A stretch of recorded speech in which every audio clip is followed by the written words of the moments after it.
Alright guys, welcome back to another video. Today we're going to be looking at this Tahoe you just seen. This thing is pretty bad, ticking pretty bad, it sounds like. So, but yeah, let's get into it. Let me show you what I'm going to do, how I figured it out, and what it could possibly be as well. So yeah. Okay, so yeah, I worked at Chevy for 2 years, so it's kind of common. I actually have a Silverado, the same thing. It's on my channel too. But it's super common on motors like this. So yeah, let me show you how to start off. But yeah, how to start off, what to look for before you start to tear down stuff. Okay, so yeah, as I was saying, so the first thing, make sure you got oil. Check your oil. Make sure that it's perfect.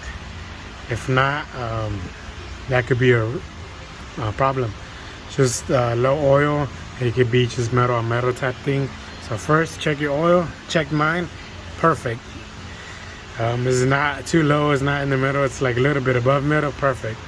So next step. Okay, so next step is to turn it on. You can use the stethoscope and see which side is coming out of, or even if you have a check engine light, you can look at the check engine light. It could possibly even tell you cylinder or whatever misfiring. But in my case, no misfire. So heard it on this side. Put my stethoscope here. I was listening to it. You don't have to use the stethoscope. You can just use your ears. Check that. Check this side first. Not as much. Come to this side. It's way louder on this side. Obvious just by ear. So we're gonna start off with this side. Let me show y'all what I'm gonna do to take off everything, so you can not take off piece by piece. So yeah, let me show you how I take it off. Okay, so first of all, take off that top cover. Next is this intake tube, the size 8. There's a little connection right here, or I don't know what that is called. Another number 8 over here, and then just a little push pin grommet. And then this tube right here, just pull that out. Just take that out. And let's move to the next step.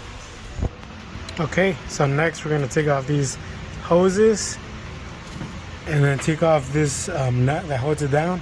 Okay, so now that that bracket is off, next thing we're gonna do, the fuel rail connection, just take it off from here. Just take that off. And it should move all the way to the side, right?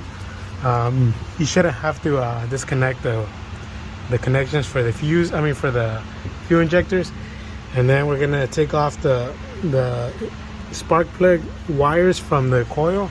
It's just unplug them, just from here.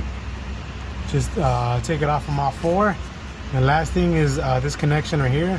Just unplug it. So let's do that next, and I'll show you what to do after.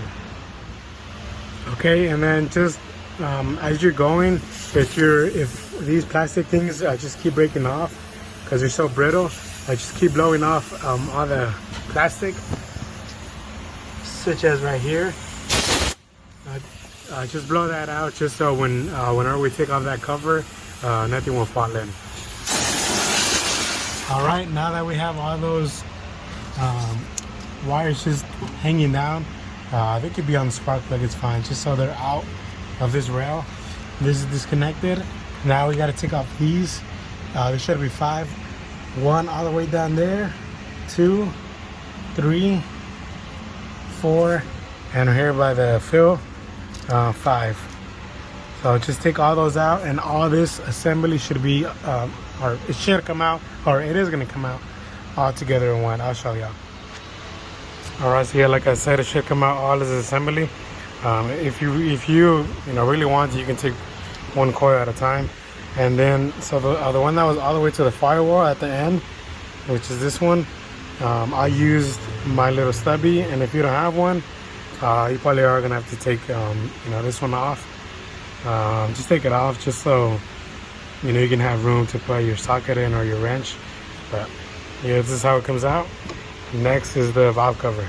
Okay, so this one's pretty easy. Like I said, just keep on blowing it, all the dirt, just so anything goes in there. And all it is just 8s, 4 8s, and that's it. It's pretty easy. This is gonna come with it. It's connected to it right there. And yeah, so it's just 4/8 and everything should pop off. Okay, now that I got them 4 out, I suggest you taking them out like that. Don't pull them out all the way, because if not, the plastic inside the gasket will rip. So just leave them like that. And then sometimes it can get stuck in between because it's been there for so long. I suggest you not using that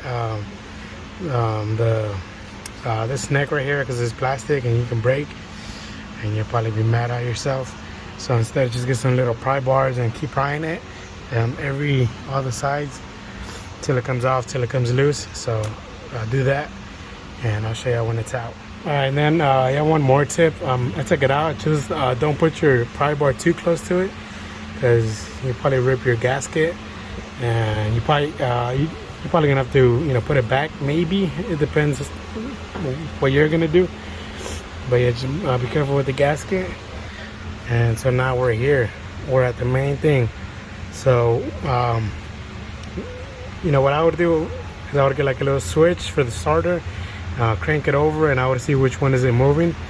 Or you could do what I just did before I even did that. Just make sure they're all tight. And then look at that. So what I'm gonna do, check all them, check them all. So, and then, like I said, it shouldn't even, yeah, they have a slight movement, but not crazy like this. Like, you shouldn't be able to pick it up. So now I'm gonna show you my next step. And after that, well, yeah, anyways, let me just show you my next step. And what I would do after that if whatever I'm gonna show you is bad. See, I didn't even explain myself, but yeah, we're gonna remove this 8. Make sure you have a good tight, make sure it does not slip, because this can mess up your day. Just make sure you have a good socket, make sure it's on there tight. Just break it loose. It's a size 8, and I'll show you what to do once it's out. Okay, so we took it out. So it's gonna come out like this. This is the 8, and you take it out. And then the next thing that is gonna be in there. Okay, so yeah, we took it out. Next thing is gonna be this rod. So this is the next thing you gotta check for. Make sure that thing is straight. I doubt it's gonna be 100% straight, but it should be. Let's see if you can get a good view. Yeah, it's straight. You know what I'm talking about. You'll see if it's an obvious curve, anything like that. So if this is perfect, now we gotta tear down the cylinder head. So so yeah, that's the next step. If all that was perfect, that rod is perfect, next thing we gotta do is we gotta take off cylinder head and check out the lifter and the cam. But that's for another video. This is just a quick little how to determine what it is. So part 2 would be coming out if he decides to do this, but for now I gotta ask the customer if they want to do it. So yeah, for now, now that we know that the rod is perfectly fine and that thing is super loose, we know that the lifter collapsed and it's closed like this. So now the next step, ask the customer if they want to go ahead and do it, to tear it down. Yes, okay, no, yes, okay, we got to tear it down, see if it just needs the lifters, or sometimes it could be bad enough where it could score the cam, and we would have to replace that too. But that's the next step. So for now, this is it. But yeah, like I said, now this is it. I will show you a part 2 if they decide to do it. If not, that's it for now. Thanks for watching. Thanks for all the new subscribers, and I will see y'all next time. Peace.